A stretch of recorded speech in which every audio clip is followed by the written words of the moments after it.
And we are live. Welcome to another episode of ZGN Talks. And today we'll be talking about how to generate wealth in your teens.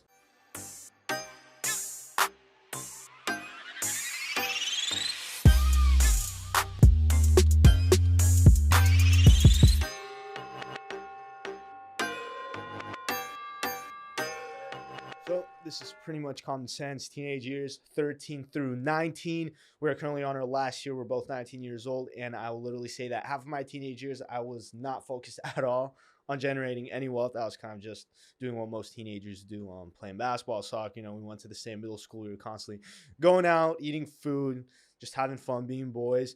And it wasn't until I was 16 years old that I got my first internship. Now, I'm not going to say the company name out of respect to them, but I did not enjoy working there. Still got the paycheck at the end of the summer, which I appreciate. But I pretty much worked in the IT department, information technologies, and I was expecting, because IT, I was expecting to learn how to collect certain data, learn new stuff around working with computers, meet different employees and interns throughout the company. But that's not at all what happened. First day of the job, I show up and they're like, okay, here's the storage room. We have a lot of stuff that we don't need. Here's a list of what we don't need. Go into the storage room, find all this stuff, bring it downstairs, throw it away, and kind of rinse and repeat the process. And I'd say that was my first experience actually learning money. My 16 years so old. So we show up, find we don't need, throw it away, repeat. Exactly. Oh, great. Exactly. The interview process was pretty easy. They kind of asked, what do you do? What do you enjoy about school? Just give them a bunch of nonsense. What do you enjoy about school? Oh, I enjoy the whole learning process. Reading, the books are great. Writing essays. I just like learning in general. Just give them that. Got through the interview easy. And I know your first experience was being an RA in college, if you want to get into that a little bit. Yeah, so one of the, I guess you could say, I don't even know if you count it a job, because I technically wasn't paid at all. So, but college was free, which is always great. College is pretty much free. Exactly. So in exchange for having an RA ship, I pretty much would have free housing, free food, and free utilities. So pretty much I was paying essentially nothing, and I was pretty much just have to watch over the freshmen and make sure they didn't really do anything, quite frankly, stupid. You make sure they weren't like jumping off balconies, like diving downstairs drunk. That's pretty much my job. I would say it was pretty easy overall, but basically I just had to watch the freshmen. For those that didn't know, so because Emiliano and I went to different colleges, and I'd say 15 through 17, late high school through early college, we would spend time playing Minecraft. And there were many times when in the middle of the call, Emo would get a call of, we probably shouldn't share the experiences that you had to witness. A little bit extreme. Super extreme, but this guy was pretty much traumatized through his RA experiences. But would you say it was worth it going to college for free? I mean, I don't think so. I ended up dropping out, so I would have to say no. And then I also remember visiting you in college. The food was atrocious. Yeah. You were pretty much living off Hot Pockets. That was horrible. But that's a bit aside from the point. So you that was your first experience RA. Yeah. You didn't get that cash liquid. Yep. All went into your college, and then we both ended up during one of our first ventures, which was flipping Instagram pages. We were working a job side by side, which was a summer camp job. And that was my first time. That was also your first time working with kids that weren't college students, like actual preschoolers, elementary school. And how would you say that went from your perspective? Definitely required a lot of patience. And yeah, I mean, pretty much did what we had to do to, get the cash flow to do our first successful business. We pretty much worked there, pretty much talked and hung out while we were there in order to make it bearable. And then as soon as it let out, we just started working on flipping Instagram pages and, marketing and all that good stuff. Exactly. We just did what we had to do. I'd say it was a pretty cool experience, but I also remember because we were getting paid bi-weekly by the company that we worked for. And I remember if my check was a few days late, I'd literally send an email, where's the check? Because I wanted to instantly take that money and dump it into what we were doing. I remember that. And we were too impatient at that point to wait an extra 1 to 2 days. We just wanted to go. And those were the only 2 jobs I worked as a teenager. I mean, I say I would honestly not count that as a job. I think that was more basically exchange for free stuff. I wouldn't count that as a job. I didn't really get anything liquid. But I think it was a great experience. And I think if I remember correctly, we probably reinvested pretty much 100% of what we made at that summer camp for those couple of weeks that we worked there, dude. Exactly. And then Yeah, so that was great. I'd say we learned some skills. I wouldn't say we learned anything crazy. Yeah. And where most of our knowledge came from was, our first full on successful venture where we were able to make consistent cash was through flipping Instagram pages. So pretty much we took all the cash flow we had from the summer camp job, put it into the Instagram pages, and within those 6 months, we were able to average out 3K per month. Not 3K every single month, because Yeah. obviously it would be super volatile. Fluctuations. Exactly. One month we would hit 1K, another month we would hit 4K, and it would average out within that half a year to 3K per month. And then we ended up transitioning into eBay, if you want to get into that. I kind of want to go over Instagram because we touched on another video, but for like all you guys that don't know, before we talk about eBay, essentially with Instagram page, what we do, let's say we know there's a lot of brands in the monster truck space and there's a really dedicated audience. We'd make a page about monster trucks, repost clips, give credits to the original poster, and basically use a variety of marketing methods such as engagement groups, occasionally ads and hashtags in order to, get onto the explore page and get a lot of followers. And then eventually what would happen is usually we'd reach out to a brand would reach out to us. For instance, maybe they make monster truck parts. And since we have an audience that's dedicated to monster trucks, which we couldn't really monetize, we're not selling anything related to monster trucks, but this brand basically buy our page and pretty much use that page to promote their own business. And a lot of the times, obviously, they'd be ROI positive, and that's the reason they would really buy the page from us. So we did this a couple different times, and we would sell the marketing service, and we would sell the pages themselves. Exactly. That got us an average of 3K a month, like Mitch said, and then we ended up transitioning all the way to eBay. Exactly. And just a heads up, we will be making a more specific video on flipping Instagram pages. We will also be including screenshots of the insights of these pages, just so you guys get a good idea of how we grew them and how we were pretty much be able to flip them for a good profit. That should be a couple videos down, I think. And then we ended up going into eBay because Instagram pages, that was super fun as a first full on successful venture. Starting at 17, that was great. Yeah, 3K per month average. As a 17-year-old, I viewed that as a lot. I was like, okay, we're gonna get Lambos in a few months. I remember that, dude. We're like, dude, we're gonna buy this car. It's gonna be so great. We're so naive, dude. Super naive, oblivious, naive.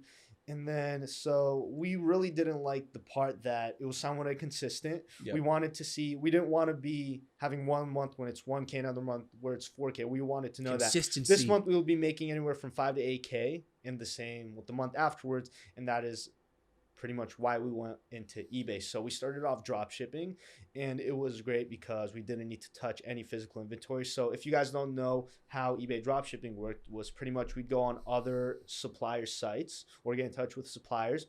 We would get their products and then list them on eBay. And then when that product would sell, we would then go to the supplier, order the product, and the customer that ordered off eBay would receive them. So what was great is that we didn't need to buy any upfront inventory. We would first get an order from the customer and then send it off to them instead of having to buy it. And that's kind of how we also got into the whole learning about credit and all that stuff. Because back then we knew a little bit about credit, but nothing compared to what we know now. So, and then from dropshipping on eBay, we transitioned to wholesale, and I remember that was a little bit hectic because we would order the products in bulk, get a discount, and basically sell them for retail on the eBay platform. And I think if you want to talk about that, because you did a little bit more of that than me, Before I get into that, truthfully. Something funny, I remember I got an order for like this $600.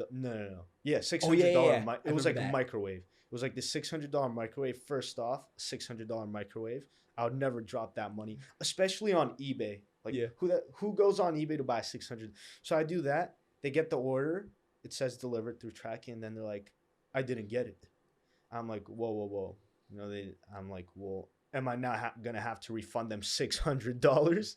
Even though, so I hit up the supplier, and they ended up sending another one, and that's when we learned about mail fraud. Yeah, I remember that was a big issue. For those of you that don't know, say for example, you order a product, and then it's a high ticket product, and you receive it, you actually did receive it, but then you message who you ordered it from that you didn't receive it, you're going to get another one for free. Don't do it. Don't do it. We experienced so many problems on eBay with that. Yep. And that's one of the reasons we also ended up transitioning into 100%. Amazon. But to stay on track with eBay, yes, we started doing wholesale because once we built up enough capital, combined with Instagram pages, drop shipping, we had enough to start ordering products in bulk, which, if you want to explain, gave us much more control. Yeah, so essentially, when we used to order in bulk, it would give us a lot more control over pricing, and obviously our margins would be a little bit higher because we're getting wholesale discounts and not just drop shipping. That's pretty much what we did, and as Mitch touched on, let's just say it kindly, people on eBay seem to be a little bit of harsher and harder customers than those on Amazon. And I would say that's a real reason why we kind of transitioned over to Amazon. I think it was November 2018. Yeah, around that time. Somewhere around there. And then we transitioned to Amazon around then. And I would say that was mainly the reason, was just because of customers, honestly. Yeah. I'd say customers, and on top of that, not having fulfillment to hold, too, as well. Fulfillment. So with the eBay, something that got super annoying is we were constantly taking care of physical inventory, having to go to the post office almost every single day of the week. And it was just a huge grind. We didn't want to keep doing that. And there was no real way of systemizing it unless we'd have someone physically show up to the house, take these products back, and trust that. And you had to print every single label out. Exactly. We were doing wholesale. So it was super annoying. And we also had to pay eBay to let us print out the labels. Yeah. So that definitely cut into the profit margin. And also dealing with PayPal. Oh, lots of people. To this day, I hardly ever use PayPal. I swear off of it. At one point, I got, I think, 3 negative feedbacks in a row. And PayPal ended up freezing $6,000 of my money for 90 days. I ended up getting back, but I was also doing research, and I read that some people just never end up getting their money back, or it takes a lot of time. So that definitely got me super paranoid. Yeah. And then, so that's essentially why we transitioned into Amazon. Payment processing, annoying customers, and very hands-on. Yeah. So that's why we transitioned. So the gold mine is Amazon, and they have this service called Amazon FBA, which is fulfillment by Amazon, if you want to explain that to them. Yeah, so essentially how fulfillment by Amazon goes is it's kind of like eBay. You get wholesale orders, except the difference is you can either, pay the distributor to put the labels on, or you can put the labels on yourself. Then you send it to an Amazon fulfillment center, and they take care of everything else from there. They take care of the customer shipping out the product, and they take care of, essentially everything. And it's pretty hands off. Just send it in, they ship it out, collect your money. And the best part is, if they lose your inventory, they pay you out on what you would have made within a couple of days. So that happened. I think we know a couple instances where that happened. A few times. We literally got paid out $3,000 to $4,000 within one day instead of having to wait, say, a month for all that inventory to sell. So that's what I loved about it. It gave us a completely hands-off approach. All we did was give them the product. They did everything else. And customer service was much more on point because it's much harder to finesse Amazon, while eBay. Well, also, I know, so we have a friend, Hakeem, who huge hustler. He's always on eBay, going to flea markets, flipping products, working with suppliers. Yep. And he recently told us that eBay is actually coming out with their own fulfillment service, which is similar to Amazon's. So if that's the case, I have no problem, 100%. Working with suppliers and going back onto the eBay I'd be platform. completely open to going back to eBay if they decide to do that. Because like we said, one of the issues with eBay originally was, customer problems and PayPal problems, which I hope they solve. And then, it not being hands off. And that by itself, if they take care of the customers, that solves 2 out of 3 problems. So I'd 100% be open to going back, and I think they could definitely become competitive with Amazon, except more as like a used product marketplace. Exactly. So pretty much that's how it went. So we worked jobs to get cash flow. Yep. If you're currently wanting to get into business and you're not in a place where you have that cash flow coming in and you're able to just dump money into investments, testing ads, buying inventory, flipping it, the best thing you could literally do is go get a job for that cash flow. Yes, I'd also recommend, going in your house, getting rid of everything you own that you don't need. I know we recently went to Europe, and for 2 weeks, you for 2.5 weeks, we were literally living off of a suitcase, went to 5 different countries, long flights. And you realize that you don't need most of the stuff that you own. So 2.5 weeks traveling in a suitcase kind of made me realize I own a lot of stuff I just quite frankly don't need. So we got back here to start donating different stuff to Goodwill, getting rid of all the stuff I don't need. I sold 2 cameras. I sold a ton of other stuff I had. So if you guys need any cash flow quickly, to either reinvest into something that cash flows or to reinvest in your own business, highly, highly, highly recommend getting rid of all the stuff you don't need first of all before you do anything. Exactly. And same thing, if you're not trying to go to business, this is advice that you don't necessarily need to be going to business or be a business owner to use. Say you just want to go the safe route, go through high school, go through college, get a job, go down, climb up the corporate world ladder.